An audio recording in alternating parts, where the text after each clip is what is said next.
The radio crackled to life at exactly 9:47 p.m. on a Tuesday night that felt colder than it had any right to be in December. Isaiah Davis had just finished his coffee, the third one of his shift, when the dispatcher's voice cut through the quiet of the ambulance bay. Unit 12, we have a priority, 1 cardiac emergency. Patient is a 62-year-old male, severe chest pains, difficulty breathing. Address is the Riverside Towers, penthouse suite. Private physician on scene requesting immediate transport to Memorial General. Isaiah grabbed the radio before his partner Lisa Chen could even set down her sandwich. Unit 12 responding. ETA 4 minutes. They were moving before the transmission ended.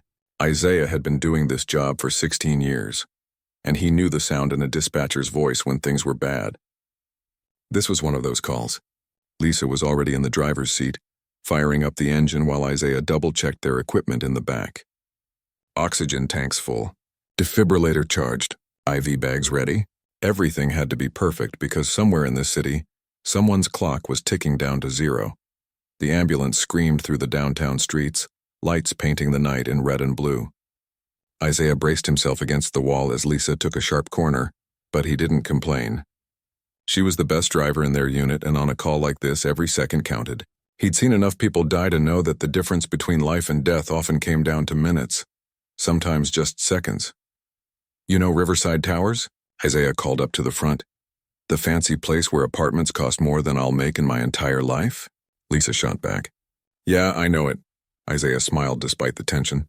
That was Lisa, always keeping things light even when they were racing toward someone's worst day. They'd been partners for 3 years now, and he trusted her with his life. More importantly, he trusted her with the lives of the people they were sworn to protect. The Riverside Towers loomed ahead, all glass and steel and money. The kind of building where doormen wore better suits than Isaiah owned. He grabbed his kit and was out the door before the ambulance fully stopped. A man in an expensive suit was already waiting by the entrance, waving them toward the private elevator. This way? Quickly, please. Dr. Harrison is with him now, but he's in bad shape. They crowded into the elevator and Isaiah watched the numbers climb. 20th floor, 30th, 40th. The penthouse was on the 47th floor, and even the elevator ride felt like it was taking too long. Isaiah could feel his heart pounding, that familiar mix of adrenaline and focus that came with every emergency call. After all these years, it never got old, never became routine. Every call was someone's father, someone's husband, someone's whole world falling apart. The elevator doors opened directly into the penthouse, and Isaiah's breath caught for just a second. Floor-to-ceiling windows overlooked the entire city, light stretching out like a blanket of stars. But he wasn't here to admire the view. He could hear labored breathing coming from the living room. Dr. Harrison, a gray-haired man with quick, efficient movements, was kneeling beside the patient. About time. He's had a severe myocardial infarction. I've given him aspirin and nitroglycerin, but we need to move now. He's barely stable. Isaiah knelt beside the patient and felt his stomach drop. The man's face was gray, sweat pouring down his temples, his breathing shallow and rapid. His lips had a bluish tint that Isaiah had seen too many times before. This wasn't just serious. This was touch and go. Sir, can you hear me? My name is Isaiah. I'm a paramedic. We're going to take care of you. The man's eyes flickered open, unfocused and filled with fear. He tried to speak but could only manage a weak sound. Don't try to talk, Isaiah said, his voice calm and steady. Save your energy. We've got you. Lisa was already setting up the portable monitor, attaching leads to the man's chest with practiced speed. The machine beeped to life, and Isaiah didn't like what he saw. Irregular heartbeat, blood pressure dangerously low. They needed to move, and they needed to move right now. What's his name? Isaiah asked as he inserted an IV line. Richard Caldwell, the assistant said, hovering nearby with a phone pressed to his ear. He's the CEO of... Right now he's just a patient who needs help. Isaiah interrupted, not unkindly. He didn't care if this man was a billionaire or a janitor. In moments like this, everyone was equal. Everyone deserved the same care, the same urgency, the same respect. They got Richard onto the stretcher with careful precision. Every movement had to be controlled. One wrong jostle could trigger another cardiac event. Isaiah had seen it happen before. A patient coding right there in their apartment because someone moved too fast or too rough. He wasn't going to let that happen tonight. The elevator ride back down felt even longer than the ride up. Isaiah kept his eyes on the monitor, watching Richard's vital signs like a hawk. The heart rhythm was erratic, dancing on the edge of something worse. He had nitroglycerin ready, defibrillator pads in place, mentally running through every emergency protocol he'd ever learned. "Stay with me, Richard," Isaiah said quietly. "We're almost there. Just keep breathing, nice and slow." Richard's hand suddenly gripped Isaiah's wrist, weak but desperate. His eyes locked onto Isaiah's, and in them, Isaiah saw pure terror. The kind of fear that came when you realized you might not see tomorrow. "You're going to be okay," Isaiah said, and he meant it. He'd make sure of it. "I've been doing this a long time, and I'm good at my job. Trust me." Something in his voice must have gotten through because Richard's grip relaxed slightly. His breathing was still labored, but some of the panic left his eyes. They burst out of the building and into the cold night air. Lisa had the back doors open, engine running. Isaiah and Dr. Harrison loaded Richard into the ambulance with smooth efficiency. The doctor climbed in with them. "I'm coming with you. I have his complete medical history." "Fine, but stay out of the way," Isaiah said, not rudely but firmly. This was his ambulance now, his patient, his responsibility. Lisa slammed the back doors shut, and seconds later they were moving, sirens wailing into the night. Memorial General was only 15 minutes away in good traffic. But it was Tuesday night in downtown, and traffic was never good. Isaiah did quick mental math. 20 minutes, maybe 25 if they hit the bridge at the wrong time. He looked down at Richard at the monitor showing that struggling heart and thought, 20 minutes. We just need 20 minutes, and this man gets to see his family again. 20 minutes between life and death. The ambulance swayed as Lisa took another corner, and Isaiah braced himself, one hand on Richard's shoulder, the other adjusting the oxygen flow. The city lights flashed by through the small windows, and Isaiah fell into that focused state he knew so well. Everything else faded away. The cold, the late hour, his own exhaustion. All that mattered was keeping this man alive. "Hang on, Richard," he said. "We're going to get you through this." But even as he said it, Isaiah had no idea that the next 20 minutes would change both their lives forever. He had no idea that not everyone in this city saw him as just a paramedic doing his job. And he had no idea that the biggest threat to Richard Caldwell's life wasn't going to be his failing heart. It was going to be a traffic stop that should never have happened. Officer Derek. Hansen was having a bad night, but then again, Derek had a lot of bad nights lately. His divorce had been finalized 3 months ago. His promotion had gone to someone else, and he'd been stuck working the graveyard shift for the past 6 weeks. He sat in his patrol car at the corner of 5th and Madison, nursing a gas station coffee and watching the late-night traffic with tired, resentful eyes. That's when he saw the ambulance blow through the intersection. Now, Derek had been on the force for 9 years. He knew the rules. Emergency vehicles with lights and sirens had the right of way. They could speed, run red lights, do whatever they needed to do to save lives. That was basic stuff they taught you in the academy. But something about this ambulance bothered him. Maybe it was the way it was weaving through traffic. Maybe it was just his mood. Or maybe, if Derek was being honest with himself in a way he almost never was, it was the split-second glimpse he got of the driver as the ambulance passed under a streetlight. Derek flipped on his lights and pulled onto the road. Inside the ambulance, Lisa saw the flashing lights in her side mirror and felt her stomach drop. "You've got to be kidding me. What?" Isaiah called from the back where he was adjusting Richard's oxygen mask. "Cops pulling us over." "What?" "We're in an ambulance, with lights and sirens, responding to an emergency." "I know that, Isaiah." Apparently he doesn't. Lisa pulled over on the bridge, the same bridge they needed to cross to get to Memorial General. She put the ambulance in park and tried to breathe through the anger rising in her chest. This didn't make sense. This didn't make any kind of sense at all. Isaiah appeared at the front of the ambulance, looking confused and worried. Through the rearview mirror, they watched the officer approach. He took his time too, adjusted his belt, checked his phone, like they had all the time in the world. "Stay here," Isaiah said. "I'll handle this." He stepped out of the ambulance into the cold night air, hands visible, movement slow and deliberate. Isaiah had been pulled over before. He knew the routine, knew how to stay calm, stay polite, stay alive. Officer Hansen walked up with his hand resting on his belt right near his weapon.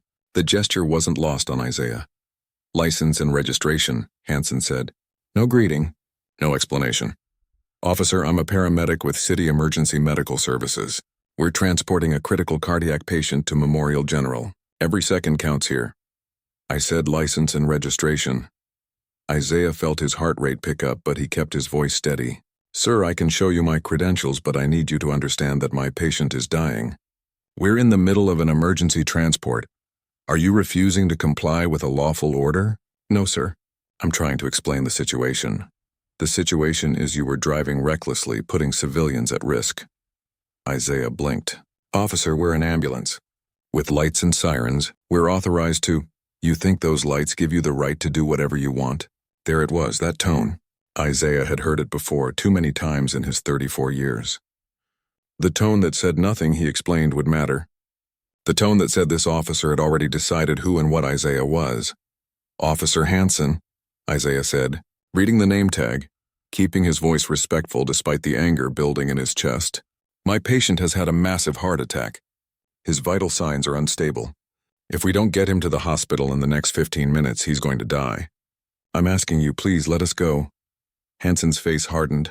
You think you can tell me what to do? You think you can stand here and give me orders? I'm not giving orders. I'm begging you. There's a man dying in that ambulance. Then you better hope I finish this traffic stop quickly. License, registration, now. Isaiah wanted to scream. He wanted to shake this man and make him understand that they were wasting time someone didn't have. Instead, he pulled out his wallet with slow, careful movements and handed over his license. Hansen took it back to his car, and Isaiah stood there in the cold, watching precious seconds tick away. Behind him, he could hear Lisa checking on Richard, her voice urgent through the open window. Isaiah, his pressure's dropping. We need to move. I know, Isaiah called back, trying to keep the desperation out of his voice. Inside the patrol car, Hansen ran Isaiah's license. Clean record. No warrants. Not even a parking ticket. He sat there anyway, scrolling through his phone, in no particular hurry. Some part of him knew this was wrong. Some small part of his conscience was screaming that he was keeping a dying man from the hospital. But Derek Hansen had stopped listening to that voice a long time ago. A car pulled up alongside the scene, the driver rolling down their window. Officer, is everything okay? That's an ambulance. Move along, Hansen barked. This is official police business. Another car slowed down. Then another. A few people stopped on the sidewalk, phones out, starting to record. Hansen felt the prickle of being watched, but he told himself he was in the right. He was just doing his job, just following procedure. Isaiah paced near the ambulance, checking his watch every few seconds. 5 minutes had passed. 5 minutes that Richard Caldwell couldn't afford to lose. He walked back to Hansen's car and tapped on the window. Hansen rolled it down slowly. Step back from the vehicle. Officer Hansen, please. I'm not trying to be difficult. I'm not trying to disrespect you. But I have a man dying. His name is Richard. He's 62 years old. He has a family. And right now his heart is giving out. Please. Maybe if you'd been driving more carefully, we wouldn't be in this situation. I was driving according to emergency vehicle protocols. I had lights and sirens. I had right-of-way. That's not for you to decide. Lisa appeared at Isaiah's side, her face flushed with anger and fear. Officer, I'm his partner. I'm the one who was driving. If you have a problem, take it up with me, but let him get back to the patient, please. Hansen looked at her, then back at Isaiah. Tell your partner to control himself, or I'll add obstruction to the charges. Charges? Isaiah's voice went up despite his best efforts to stay calm. What charges? We haven't done anything wrong. Reckless driving. Failure to obey traffic signals. Resisting a lawful stop. We're an ambulance. And I'm an officer of the law, and you will show me respect. A woman on the sidewalk called out, Let them go. Someone's dying. More voices joined in. This is crazy. They're paramedics. Let them do their job. Hansen's face reddened. He didn't like crowds. Didn't like being questioned. He grabbed his radio. This is Unit 7. I need backup at the 5th Street Bridge. Hostile ambulance crew, possible situation developing. Isaiah felt something break inside him. Not his composure, not yet. But his faith that this situation could be resolved reasonably. This officer didn't care about Richard. Didn't care about doing the right thing. This was about power, about control, about putting Isaiah in his place. Officer Hansen, Isaiah said, his voice shaking now. I am begging you. And two men, human to human, let us go. I will accept whatever citation you want to write. I will deal with whatever consequences you want to throw at me. But let me save this man's life first. For just a moment, something flickered in Hanson's eyes. Maybe doubt, maybe shame. But it disappeared as quickly as it came. Get back in your ambulance and wait. I'll tell you when you can leave. Isaiah walked back to the ambulance on legs that felt like they might give out. Inside, Lisa was performing chest compressions on Richard. His monitor was screaming, alarms filling the small space. He's coding, Lisa gasped. Isaiah, he's coding. Isaiah grabbed the defibrillator, his hands moving on autopilot, driven by 16 years of training and instinct. Clear. Richard's body jerked. The monitor showed chaos, then something resembling a rhythm, then chaos again. Come on, Isaiah whispered. Come on, Richard. Stay with me. Don't you give up. Another shock. Another desperate moment of waiting. The monitor settled into an irregular but present heartbeat. Not good, not stable, but alive. Isaiah looked out the window at Officer Hanson, still sitting in his patrol car, still taking his time. 11 minutes had passed since the stop began.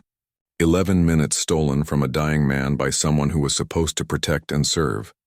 And Isaiah realized with crushing certainty that this moment was going to haunt him for the rest of his life. Whether Richard survived or not, Isaiah would always wonder, what if we'd gotten there sooner? What if that officer had let us pass? What if those 11 minutes were the difference? Please, he whispered to no one in particular. Please let him live. Behind him, Richard Caldwell's heart kept its fragile, uncertain rhythm. Every beat a gift, every second a battle between life and death. And outside, Officer Derek Hanson finally started writing the citation, still in no particular hurry, still convinced he was in the right, still completely unaware that the cameras recording him were about to change everything. The crowd on the bridge was growing. What started as a few curious onlookers had turned into maybe 20 or 30 people, all with their phones out, all recording. In the age of social media, nothing stayed private for long, and the sight of a police officer holding up an ambulance was the kind of thing that made people stop and pay attention. Isaiah stood by the ambulance doors, his medical training warring with his growing panic. Inside, Lisa was doing everything she could to keep Richard stable. But they both knew they were working on borrowed time. Richard needed a hospital, needed surgeons, needed equipment they didn't have in this metal box on a bridge. Officer Hanson finally emerged from his patrol car, citation pad in hand. He walked over with deliberate slowness, and Isaiah could see the defiance in his eyes. This man knew he was being filmed. He knew people were watching, and he didn't care. Or maybe, Isaiah thought with a chill, he wanted an audience. Here's your citation, Hanson said, holding out the paper. Reckless driving, failure to yield, and creating a public disturbance. Isaiah took the paper with a shaking hand. Officer Hanson, I have your citation. Can we please go now? My patient is in critical condition. Not yet. I need to inspect your vehicle. The words hung in the cold air like a slap. Isaiah stared at him, unable to believe what he was hearing. Inspect the vehicle? We're an emergency medical transport. We're in the middle of saving someone's life. I have reason to believe this vehicle may not be up to code. I need to perform a safety inspection. Something in Isaiah's chest twisted tight. This wasn't about safety. This wasn't about codes or regulations. This was about making him pay for being black, for being confident, for daring to explain the situation instead of just nodding and accepting whatever this officer decided to dish out. Officer, please, Isaiah said, and he hated the pleading in his voice, hated that he had to beg just to do his job. I am asking you one more time. There is a human being in that ambulance whose heart is barely beating. Every minute we stand here is a minute he doesn't have. Then you better let me do my inspection quickly. Lisa jumped out of the ambulance, her face flushed with anger. This is insane. You can't just hold us here. We have rights. You have the right to cooperate with a police officer, Hanson shot back. You don't like it, file a complaint later. Later? Lisa's voice cracked. Our patient might not have a later. A man in the crowd shouted, "Let them go!" What's wrong with you? A woman added, They're trying to save someone's life. Hanson spun toward the crowd, his hand dropping to his belt again. Everyone needs to disperse now or I'll cite you for obstruction. We're on a public sidewalk, someone called back. We have a right to be here. Isaiah saw Hanson's jaw clench, saw the anger building in the officer's face, and he knew the situation was spiraling into something dangerous. He'd seen this before, seen how quickly things could turn violent when pride and power mixed with an audience. "Lisa, get back inside with the patient," Isaiah said quietly. "Keep him alive." "I'll handle this. Isaiah, please. One of us needs to be with him." Lisa looked like she wanted to argue, but she nodded and climbed back into the ambulance. Through the open doors, Isaiah could hear the monitor beeping, irregular and weak. Each beep was Richard's heart fighting to keep going. Each silence between beeps felt like it lasted forever. Hanson pulled out a flashlight and walked around the ambulance, making a show of inspecting the tires, the lights, the license plate. He took his time, stopping to write things down, checking off boxes on some form. Isaiah watched him, hands clenched at his sides, trying to breathe through the rage and helplessness. 13 minutes. They'd been stopped for 13 minutes. A young woman pushed through the crowd, holding up her phone. "I'm streaming this live. Thousands of people are watching right now. Officer Hanson, badge number 7249, is stopping an ambulance from taking a dying patient to the hospital." Hanson's head snapped up. "You need to step back. I'm on a public sidewalk. I have every right to record. You're interfering with police business. I'm documenting police misconduct." Isaiah closed his eyes. This was getting worse. He needed to de-escalate, needed to calm everyone down, but how could he when his patient was dying and this officer was playing power games? Another siren cut through the night. Hanson's backup had arrived. A second patrol car pulled up and Officer Michelle Rodriguez stepped out. She took one look at the scene, at the crowd, at the ambulance with its lights still flashing, and walked straight to Hanson. "Derek, what's going on here?" "These paramedics were driving recklessly. I pulled them over for a safety inspection." Rodriguez looked at Isaiah, at the ambulance, then back at Hanson. "Derek, they're on an emergency call. That doesn't give them the right to endanger civilians. Was anyone endangered?" Hanson hesitated. "They were going too fast. They're an ambulance, with lights and sirens. That's literally their job." Rodriguez turned to Isaiah. "How critical is your patient?" "He's had a massive heart attack," Isaiah said, the words tumbling out fast.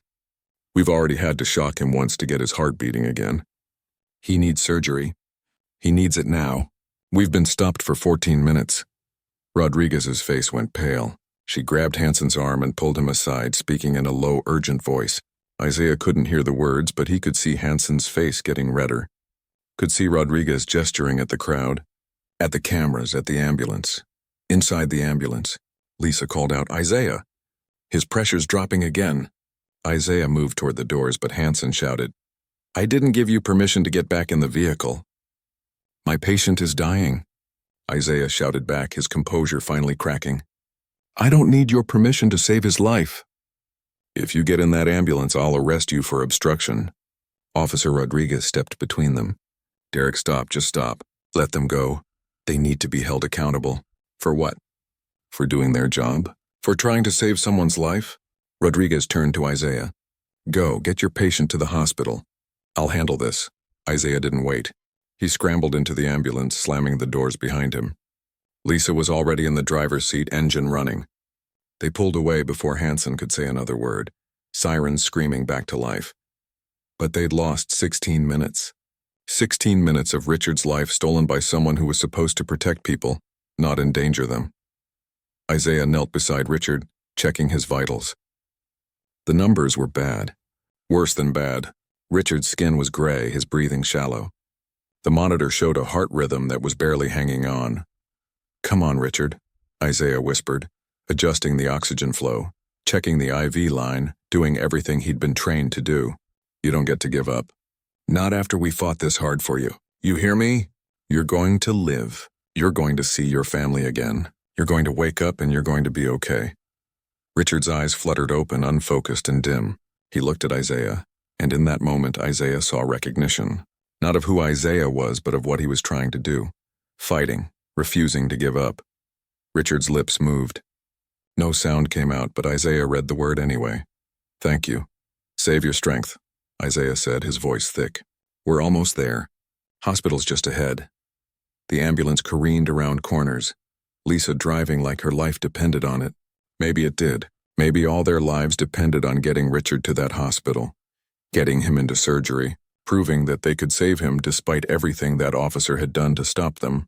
Isaiah looked down at his hands that had saved dozens of lives over 16 years, and saw them shaking. Not from fear, from rage. Pure, white-hot rage at a system that let men like Derek Hansen carry badges and guns. At a world where the color of his skin meant he could be stopped, detained, threatened, even while trying to save a life. But beneath the rage was something else. Determination. Because Isaiah Davis hadn't become a paramedic to give up when things got hard. He'd become a paramedic because he believed every life had value. Every person deserved a chance. And sometimes all that stood between life and death was someone willing to fight. "Hold on, Richard," he said again. "Just hold on a little longer." The lights of Memorial General appeared ahead, bright and welcoming in the darkness. Lisa pulled right up to the emergency entrance, and the doors burst open as a trauma team rushed out. They'd called ahead, told them what was coming, and the hospital was ready. Isaiah helped load Richard onto the gurney, rattling off vital signs and medical history as they ran toward the building. Richard's hand caught Isaiah's wrist one more time, that weak grip that held so much meaning. "You're in good hands now," Isaiah said. "Best doctors in the city. You're going to be fine." He wanted to believe it. He needed to believe it. Because if Richard died after everything they'd been through, after that senseless stop on the bridge, Isaiah didn't know if he could forgive himself. They watched the trauma team disappear through the automatic doors, taking Richard toward surgery, toward hope.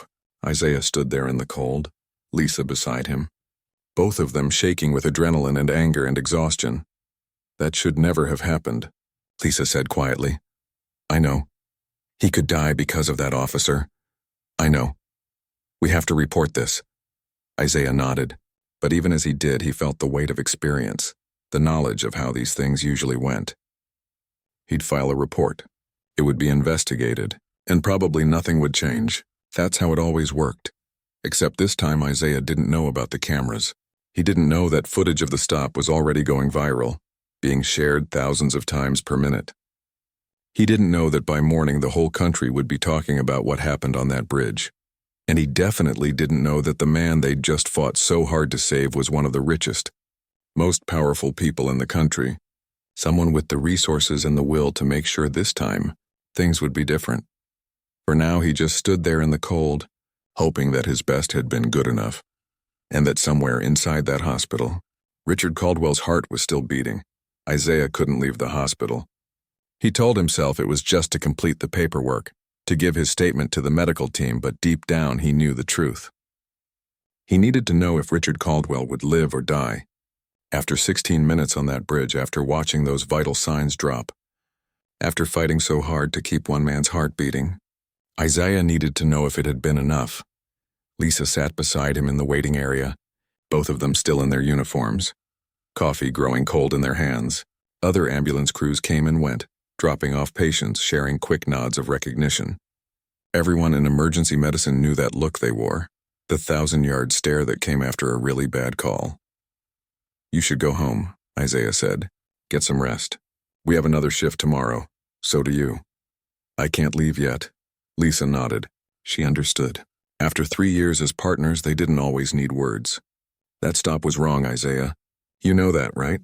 Everything about it was wrong. Doesn't matter what I know. Matters what I can prove. There were cameras. A lot of cameras." Isaiah laughed, but there was no humor in it. "You know how many times I've been pulled over? How many times someone's looked at me and decided I was suspicious or dangerous or didn't belong somewhere? And you know how many times anything came of the complaints? 0, Lisa. Every single time it's been 0. Before Lisa could respond, a doctor emerged from the surgical wing. Dr. Patricia Chen, one of the best cardiac surgeons in the state. She looked exhausted, her scrubs marked with evidence of a long, difficult operation. Isaiah stood up so fast he nearly knocked over his coffee. "Richard Caldwell?"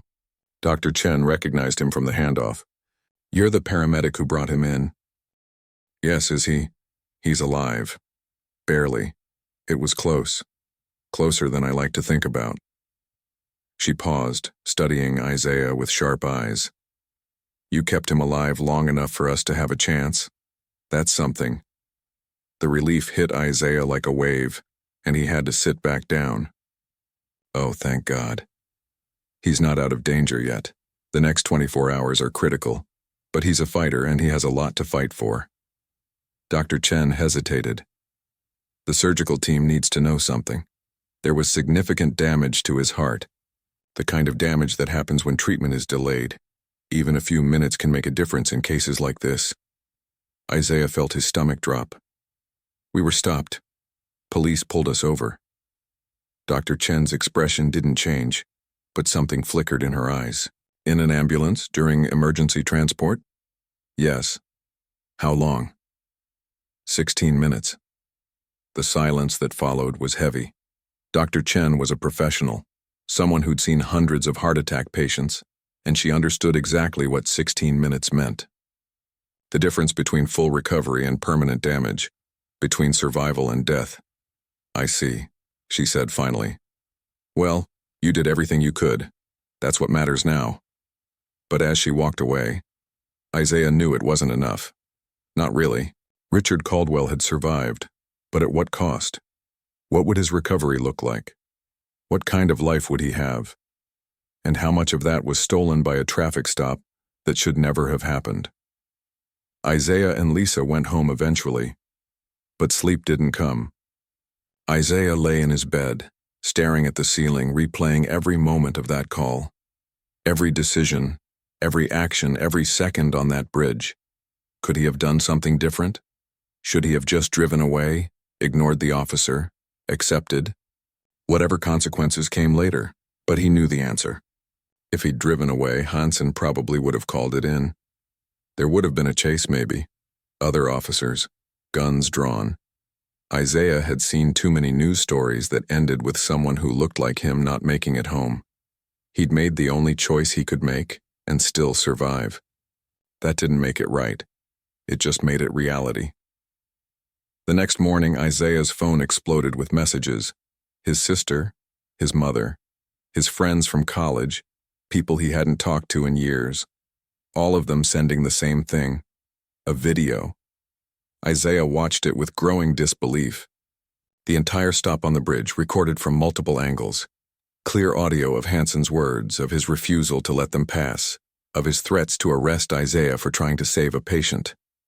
The video had millions of views. Millions. It was on every news site, every social media platform, trending worldwide. Officer stops ambulance, threatens black paramedic as patient dies inside, read one headline. Except Richard hadn't died. That was the thing everyone got wrong as the story spread. He was alive, barely, maybe permanently damaged, but alive. Isaiah's phone rang. His supervisor. Davis, you need to come in. Now. Media's all over this. City officials are calling. We need to make a statement. Isaiah arrived at the station to find news vans everywhere, reporters shouting questions as he tried to get inside. Lisa was already there, looking shell-shocked. This is crazy, she said. Did you see the video? It's everywhere. Everyone's talking about it. The meeting was tense. City officials, police representatives, hospital administration, all trying to control the narrative. Isaiah sat there, listening to them talk about him like he wasn't in the room, and felt a familiar numbness settle in. We need to be careful about making accusations, one official said. Officer Hansen was following protocol. What protocol says to stop an ambulance? Lisa snapped. What protocol says to threaten paramedics trying to save a life? We're investigating the incident. The incident is on video, Isaiah interrupted, his voice quiet but firm. Millions of people saw what happened. You can investigate all you want, but the truth is already out there. 3 days later, Isaiah got a call from the hospital. Richard Caldwell was awake and asking to see him. Isaiah didn't want to go. He didn't want to face this man and see the damage that 16-minute delay had caused. But he went anyway because Richard had asked. And after everything, Isaiah owed him that much. Richard's hospital room was more like a suite, private and filled with flowers and cards. But the man in the bed looked small and fragile, connected to monitors and IVs, his face pale against the pillows. A man in an expensive suit stood by the window. Mr. Davis, I'm James Chen, Mr. Caldwell's chief of staff. Thank you for coming. Richard's eyes opened. Isaiah, they told me you were the one who saved me. Isaiah approached the bed slowly. I just did my job, sir. Your job. Richard's voice was weak but clear. You did a lot more than your job. James told me everything, the stop, the harassment, how you fought to keep me alive even when someone tried to stop you. You shouldn't talk too much. You need to rest. I've done nothing but rest for 3 days. What I need is to understand something. Richard fixed Isaiah with an intense stare. I'm a black man, Isaiah. 62 years old, been successful most of my life. I've dealt with my share of racism, my share of people who looked at me and decided I didn't belong.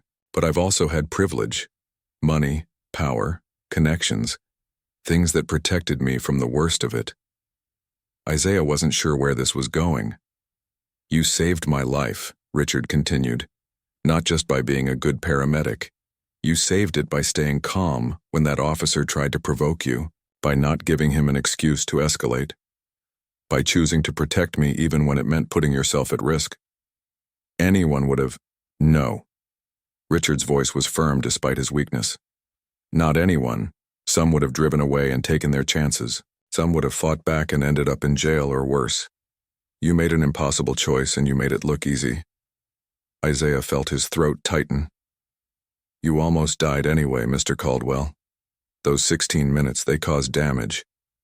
Dr. Chen told me, I'm alive because of you. Yes, there's damage. Yes, I'll have a longer recovery than I would have, but I'm alive. I'm going to see my grandchildren again. I'm going to walk my daughter down the aisle next month. All because you refused to give up on me. James stepped forward, tablet in hand. Mr. Davis, the video of your stop has been viewed over 50 million times. There's national outrage, protests, demands for accountability. I don't want protests, Isaiah said. I just want to do my job without being stopped for no reason. And you should be able to, Richard said. That's why we're going to make sure something changes. James, show him. James pulled up a news article. Officer Derek Hansen has been placed on administrative leave pending investigation.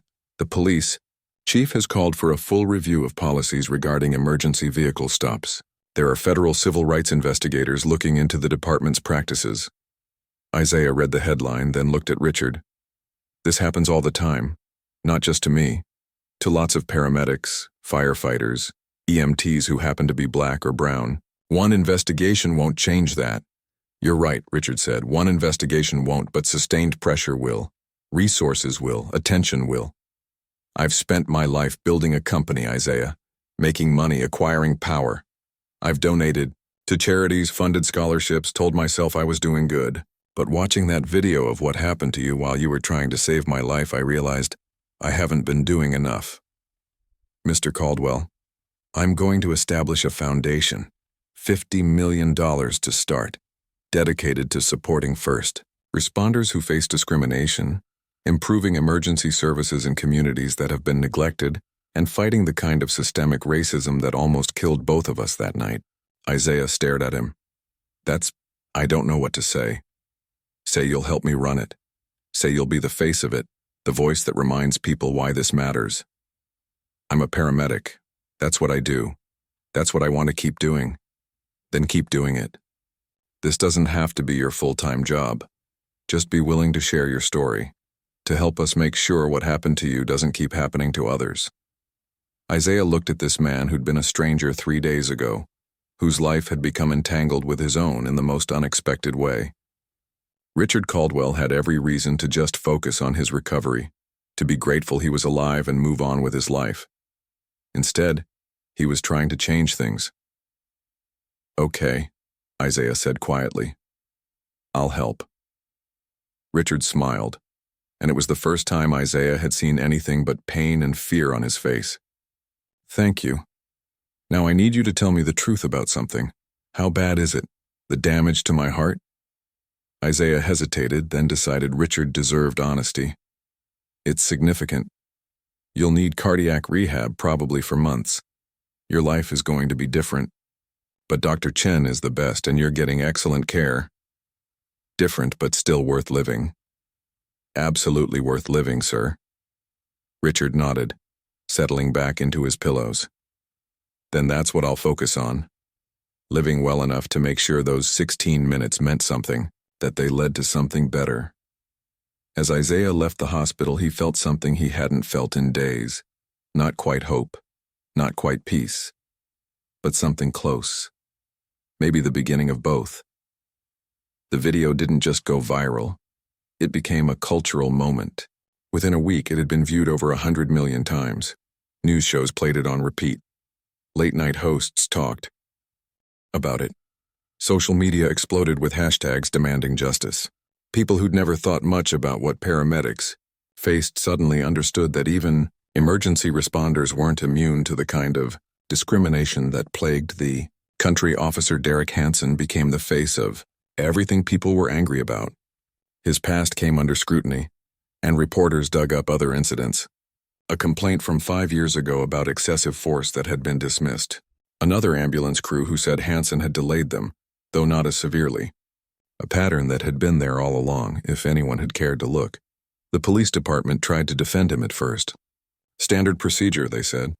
Just doing his job. But the public wasn't buying it, and neither were federal investigators. The Department of Justice opened a civil rights investigation, not just into Hansen, but into the entire department's practices regarding emergency vehicles and treatment of minority first responders.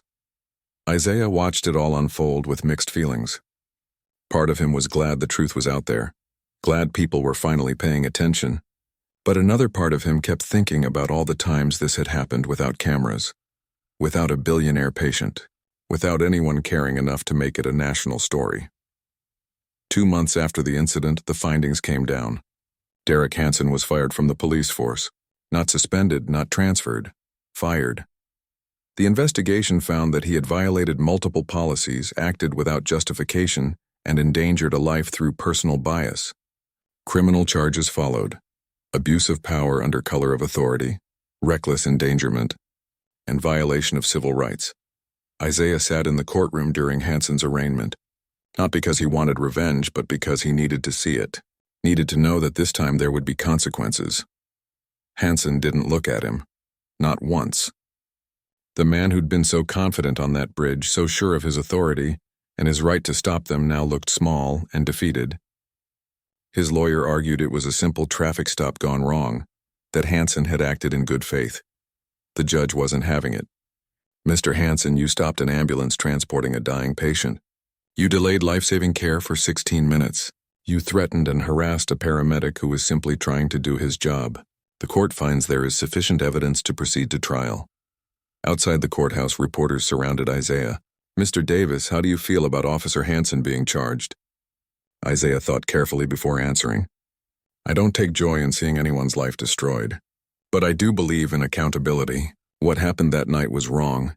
And it's been wrong every other time it's happened to every other first responder who looks like me. If these charges mean the next paramedic won't be stopped, the next patient won't have their care delayed, then maybe something good came from something terrible. The reporter followed up. What about the civil lawsuit? Sources say you could receive significant damages. I'm not suing for money, Isaiah said firmly. Any settlement will go directly to the foundation Mr. Caldwell established. This was never about me getting paid. It's about making sure things change. And things were changing. The police department implemented new policies. Emergency vehicles with active lights and sirens could only be stopped in cases of extreme public danger, and even then, only with supervisor approval. Officers received mandatory training on recognizing and addressing their own biases. A civilian oversight board was established to review complaints from first responders. Other cities started adopting similar policies. State legislatures began drafting laws.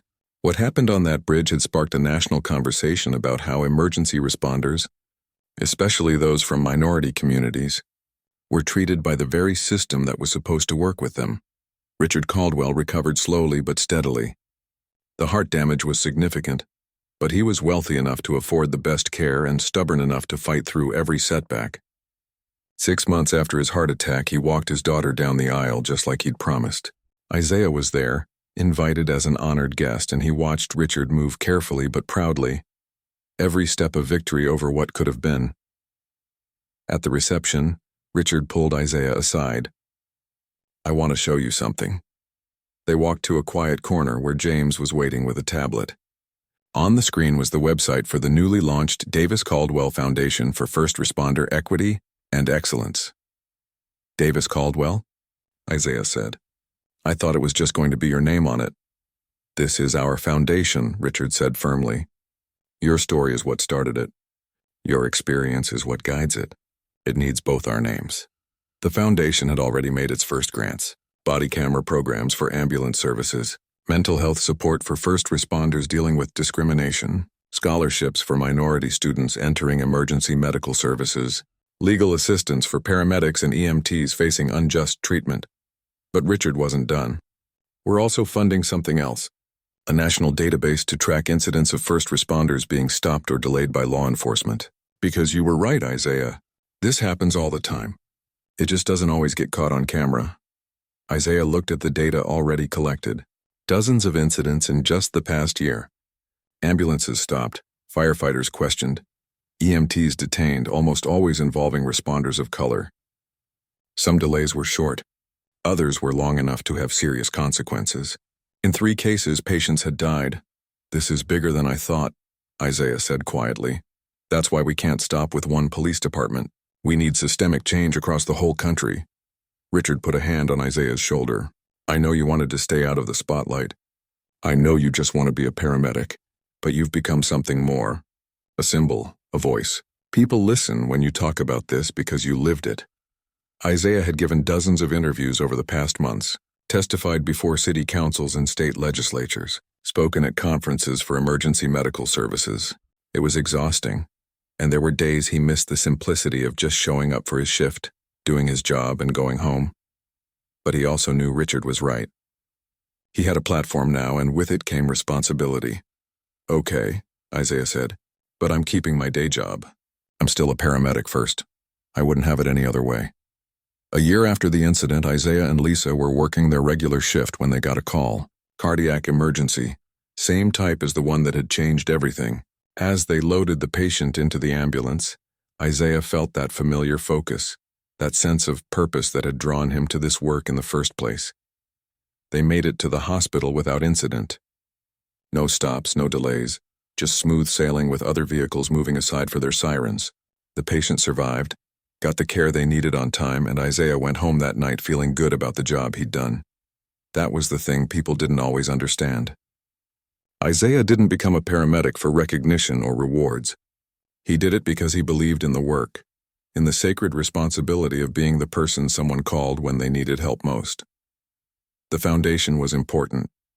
The policy changes were important. The accountability for what happened was important. But what mattered most to Isaiah was that he could keep doing this work, keep saving lives, without fear of being stopped for the color of his skin.